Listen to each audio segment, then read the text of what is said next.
আজ একটা বাচ্চা মেয়েকে মেহেন্দি করে দিলাম আর সন্ধ্যাবেলা প্রদীপ জ্বালালাম। তো আজ ছিল ভূত চতুর্দশী আর দেখো আজকে আমার ঠান্ডা লেগে গেছে, চোখ দিয়ে জল পড়ছে।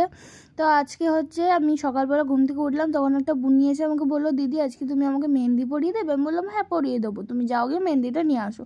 তারপর আমি ওকে মেহেন্দি পরিয়ে দিলাম। দেখো আমি অত ভালো মেহেন্দি পরাতে পারি না, কিন্তু যতটুকু পারি সেটাই করে দিই। আর ওর খুব পছন্দও হয়েছিল মেহেন্দিটা। তারপর হচ্ছে সন্ধ্যাবেলা আজ ছিল ভূত চতুর্দশী, তাই সন্ধ্যাবেলা প্রদীপ জ্বালাছিলাম। দেখো এই প্রদীপের থালাটা কত সুন্দর লাগছে।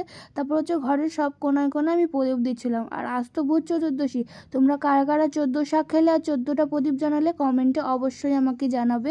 আমি কিন্তু আজকে প্রদীপ দিই আর কালকে কালী পুজো, কালকে মোমবাতি জ্বালাই। তোমরা কোন দিন কোনটা দাও সেটাও আমাকে কমেন্টে অবশ্যই জানাবে।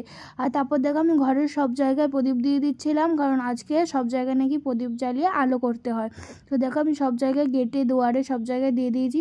আর এত গরম, প্রদীপ জ্বালাতে গিয়ে তো আমি একদম ঘেমে স্নান করে গেছি।